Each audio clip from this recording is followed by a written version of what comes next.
Hey guys, I have the brand new DJI Osmo Mobile 8 phone gimbal here, and we're going to see if it's much different than the previous model, the OM7P, which I have side by side here, and then try to answer the question, is it better than the Insta360 Flow 2 Pro that pretty recently came out?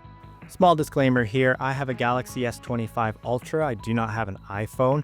I say that because a lot of these gimbals are focused more on iPhone, so they'll strip out features or won't have full camera support for Android phones. So if you see me focusing more on the native camera app, that's why.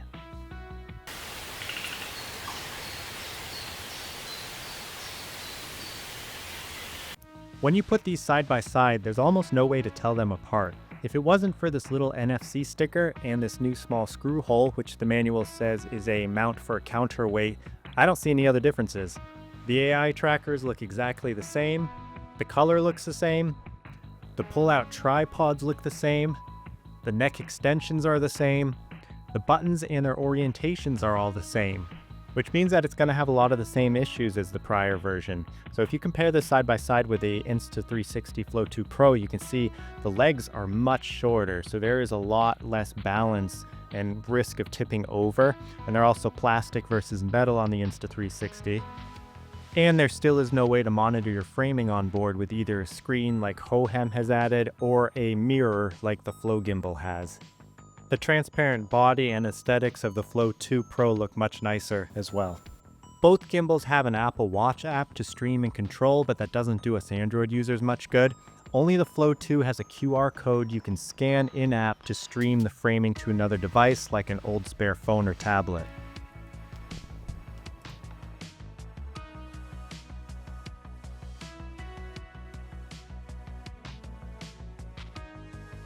So what's new?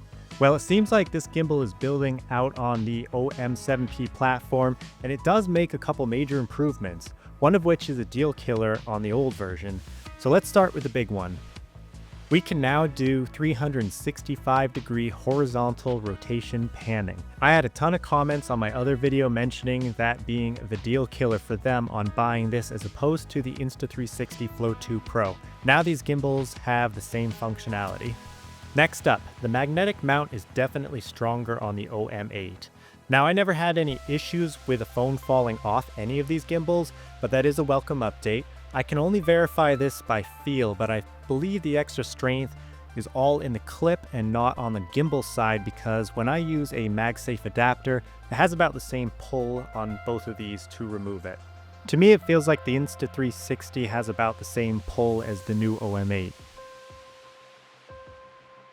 Okay, next up is pet tracking, which is new for the OM8 and is something that the Insta360 Flow 2 had already had.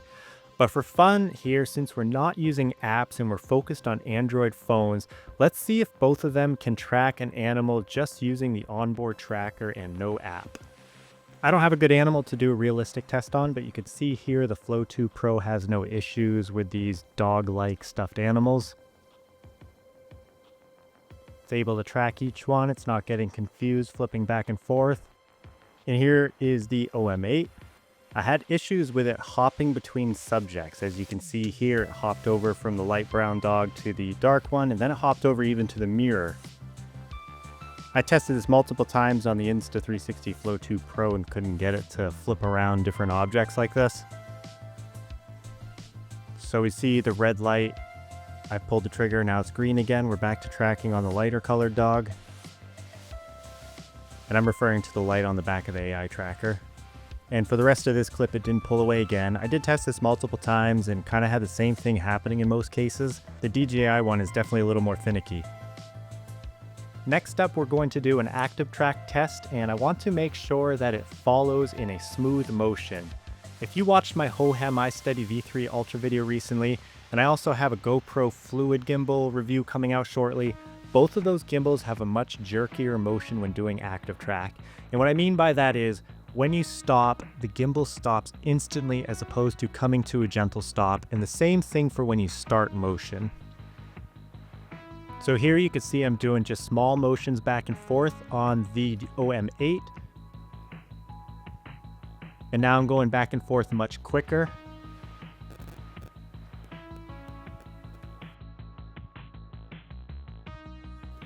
And here's the same thing on the Insta360 Flow 2 Pro, small motions. And then here's moving back and forth much quicker.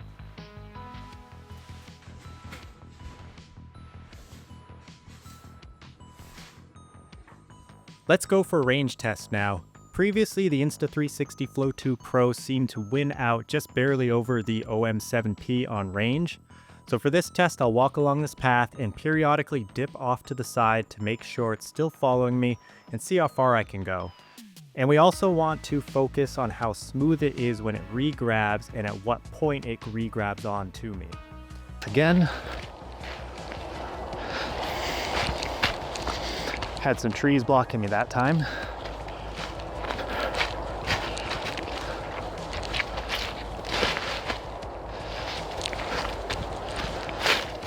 Can you tell if it's still tracking me? And now we'll see at what point it catches back onto me and how smooth it does it.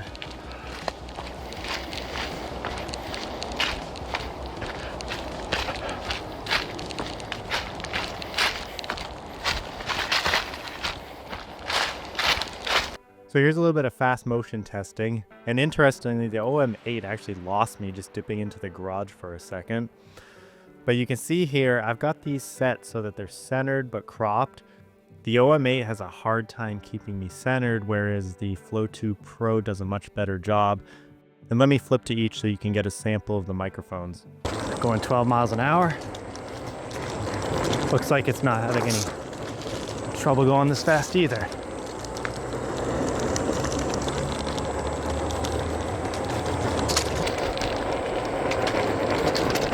This is 12 miles per hour. And here's a sound sample. I've got the mic air on with the wind muff. I also measured the range of the gesture recognition for tracking. It turns out the OM8, I was only able to get 13 feet out of it. And for the Flow 2 Pro, I was able to get 28 feet before it would not reliably track me. Okay, we can do some vlog style recording here. So I've got the main camera facing me. Because there's no mirror or any kind of screen or anything, I don't know if my framing is okay, so I'm gonna just trust the active track. And I can pull the trigger once to turn off active track. I can triple tap to flip the camera the other way. And now I'm using the main camera facing out. And similar to the Flow 2, I can press the little reverse button, selfie facing camera. Here, let me just run a little, see how smooth it is.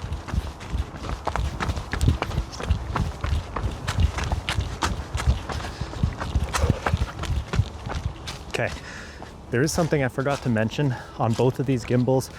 I'm not using the app, I'm using the native camera, but what I am doing is connecting the app to the gimbal before I launch the native camera. If you don't do this, you won't have controls on the gimbal itself. So that is just one little thing that you do have to do.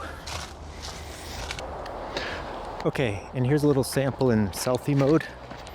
I have the main camera facing me, but I mean pointed at me with active track on. And if I want to, and I'm not walking very smooth here, it's a pretty rough trail, I can triple tap the trigger, have the camera flip around, continue on my way, and I can press the rotate, or I guess it's like a reverse icon on the handle here, switches to the front-facing camera. I can press it again, go back to the rear camera.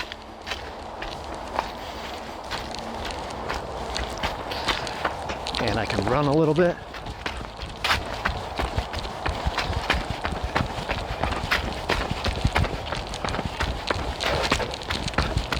This is the Flow 2 Pro, by the way. For active track testing, one of the important things is how long you're able to walk out of frame and come back in and it regrab onto you. Both the older OM7P and the Insta360 Flow 2 Pro were able to regrab onto me after 5 minutes of being out of frame. I'm going to do the same test here on the OM8 just to make sure it will do the same.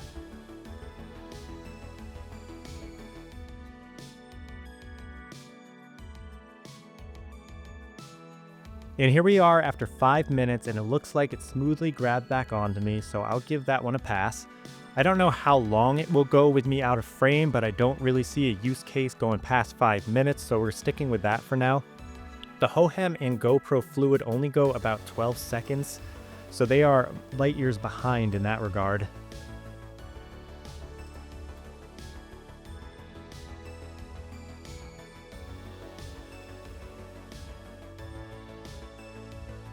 Let's talk about the audio options on each of these.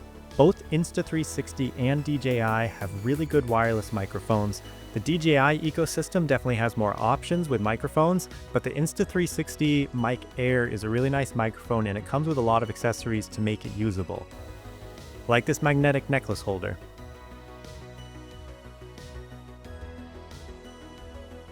On the DJI Mic Mini, I like to use the magnet, but when you take the microphone off you, the magnet falls down into your shirt unless you grab it from behind. So side by side with microphones attached, you can see the Insta360 is a cleaner look. There's no wire, you're just plugging in a receiver directly into your open USB-C port, and there is another USB port on the bottom for power pass-through. The DJI does have a benefit in that their receiver supports 2 microphones, and while the Air receiver also supports 2 microphones, it merges them into a single mono track.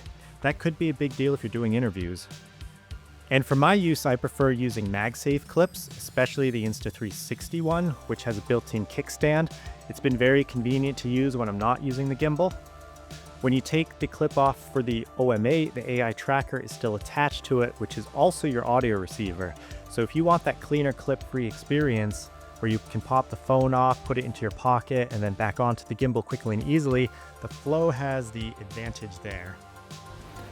Here's another pretty handy feature that will work on the Insta360 if you're willing to use the app. This is the Teleprompt Mode, which overlays text on the screen while also letting you see your framing. You can scroll through text by swiping your finger on the circle on the handle or by using the automatic scroll, which takes a little bit of practice to set the timing to your preference. It seems to work well, but it is limiting you to using the front-facing camera on your phone, which won't give you the best quality. All right, guys, it seems like both of these are really good gimbals in the end. I do think the OM8 might only exist because the OM7P didn't have 360-degree panning, while all of the other gimbals do that are coming out now, because that's really the only new feature that it feels like, the only significant new feature that they've added on this. I do think that the Flow 2 Pro squeaks out more features than the OM8 does, from things like keeping you centered while you're moving fast during after track, the distance that active track works, just the overall intuitive interface that it offers compared to the OM8. And the big thing also being that you can use a Magsafe adapter without losing your active track, your light, and your audio input. And also just the audio input being wireless directly into the phone. And speaking of Magsafe adapters, if you do pick the Flow 2 Pro and you use the link in the description, the first 10 orders will receive at least 20% off plus a free Magsafe adapter for it. So let me know in the comments below which one you're choosing and if you have a specific reason or use case where one does better than the other. And thank you for watching.